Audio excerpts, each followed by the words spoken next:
Item ಯಾವುದೇ ಇರಲಿ try ಮಾಡಿ ಆಚಿ ಚಿಕನ್ ಮಸಾಲಾ. ಬಾಗಲಕೋಟೆಯಲ್ಲಿ ಶಿವಾಜಿ ಜಯಂತಿ ಮೆರವಣಿಗೆ ವೇಳೆ ನಡೆದ ಕಲ್ಲು ತೂರಾಟದ ಕಿಡಿ ಇನ್ನೂ ಆರಿಲ್ಲ. ನಗರದಲ್ಲಿ ಬಿಗುವಿನ ವಾತಾವರಣ ಮುಂದುವರೆದಿದ್ದು ಫೆಬ್ರವರಿ 28ರವರೆಗೆ ನಿಷೇಧಾಜ್ಞೆ ಜಾರಿಗೊಳಿಸಲಾಗಿದೆ. ಪ್ರತಿಭಟನೆಗೆ ಸಜ್ಜಾಗಿರುವ ಹಿಂದೂ ಸಂಘಟನೆಗಳು ಮತ್ತು ಮುನ್ನೆಚ್ಚರಿಕೆ ಕ್ರಮ ಕೈಗೊಂಡಿರುವ ಪೊಲೀಸ್ ಇಲಾಖೆ ನಡುವೆ ಈಗ ಜಟಾಪಟಿ ಶುರುವಾಗಿದೆ. ಈ ಕುರಿತ ಒಂದು ಸಮಗ್ರ ವರದಿ ಇಲ್ಲಿದೆ ನೋಡಿ.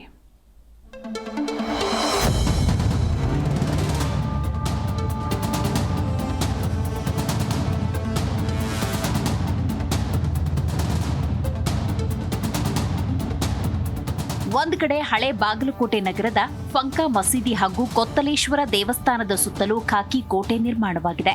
ಇನ್ನೊಂದು ಕಡೆ ಜಿಲ್ಲೆಯಾದ್ಯಂತ ಧ್ವನಿವರ್ಧಕ ಹಾಗೂ ಡಂಗೂರದ ಮೂಲಕ ನಿಷೇಧಾಜ್ಞೆ ಸಾರುತ್ತಿರುವ ಪೊಲೀಸ್ ಪಡೆ.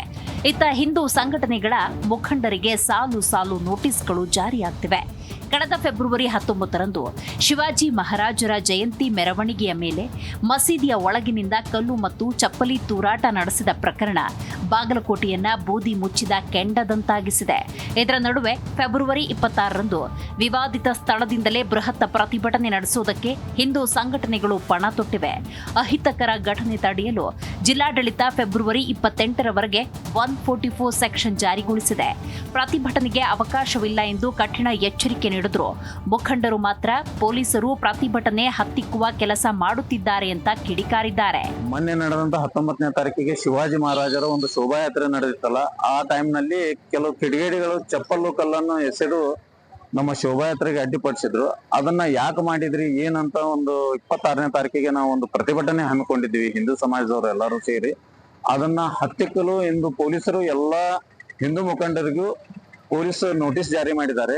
ಇದು ಯಾಕೆ ಮಾಡಿದ್ದಾರೆ ಅನ್ನೋದು ನಮ್ಗೆ ಅರ್ಥ ಆಗ್ತಾ ಇಲ್ಲ. ಇದನ್ನ ನಾವು ತೀವ್ರವಾಗಿ ಖಂಡಿಸ್ತೀನಿ. 26ನೇ ತಾರೀಕು ಪ್ರತಿಭಟನೆ ಮಾಡೋದನ್ನ ಹತ್ತಿಕ್ಲಿಕ್ಕೆ ಅಂತ ಹೇಳಿದ್ರೆ 26ನೇ ಮಾಡ್ತಿರೋ ಅದನ್ನ ನಮ್ಮ ಹಿಂದೂ ಕೆಲ ಮುಖಂಡರು ಹಿಂದೂ ಕಾರ್ಯಕರ್ತರು ಒಟ್ಟಿಗೆ ಸೇರಿ ಅದನ್ನ ಏನ್ ಮಾಡ್ಬೇಕು ಅನ್ನೋದು ತಮ್ಮ ಪತ್ರಿಕಾ ಮುಖಾಂತರ ಹೇಳುತ್ತಾರೆ. ಪ್ರತಿಭಟನೆಯ ಕಿಚ್ಚು ಜಿಲ್ಲೆಯ ಮೂಲೆ ಮೂಲೆಗೂ ಹಬ್ಬಿದ್ದು ಕಾರ್ಯಕರ್ತರು ಬಾಗಲಕೋಟೆಗೆ ಬರಲು ಸಿದ್ಧತೆ ನಡೆಸುತ್ತಿದ್ದಾರೆ. ಆದರೆ ಪೊಲೀಸರು ಮಾತ್ರ ಯಾರು ನಗರಕ್ಕೆ ಪ್ರವೇಶಿಸದಂತೆ ಕಟ್ಟುನಿಟ್ಟಿನ ಸೂಚನೆ ಕೊಟ್ಟಿದ್ದಾರೆ. ನಿಯಮ ಮೀರುವವರ ವಿರುದ್ಧ ನಿರ್ದಾಕ್ಷಿಣ್ಯ ಕ್ರಮದ ಎಚ್ಚರಿಕೆ ನೀಡಲಾಗಿದೆ. ಗಲಭೆ ಹತ್ತಿಕ್ಕುವುದಕ್ಕೆ ಜಿಲ್ಲಾ ಪೊಲೀಸ್ ವರಿಷ್ಠಾಧಿಕಾರಿ ಸಿದ್ಧಾರ್ಥ್ ಗೋಯಲ್ ಮಂಗಳೂರಿನಿಂದ ಸ್ಪೆಷಲ್ ಆಕ್ಷನ್ ಫೋರ್ಸ್ ಅನ್ನ ಕರೆಸ್ತಾ ಇದ್ದಾರೆ. ಈ ವಿಶೇಷ ಪಡೆಯ ತರಬೇತಿ ವಿಡಿಯೋಗಳನ್ನು ಹಂಚಿಕೊಳ್ಳುವ ಮೂಲಕ ಮುನ್ನೆಚ್ಚರಿಕೆಯನ್ನ ನೀಡಿದೆ.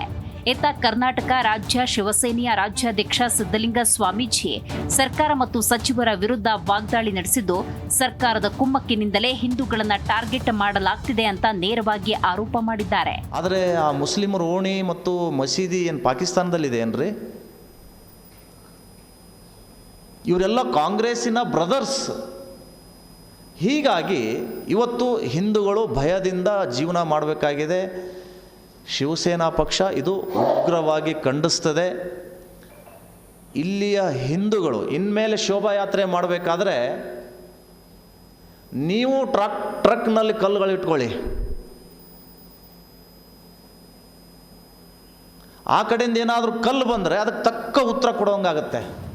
ಒಟ್ಟಾರೆ ಹಳೆ ಬಾಗಲಕೋಟೆ ನಗರದಲ್ಲಿ ಬಿಗುವಿನ ವಾತಾವರಣದ ನಡುವೆಯೂ ನಗರ ಸಹಜ ಸ್ಥಿತಿಗೆ ಮರಳುತ್ತಾ ಇದೆ.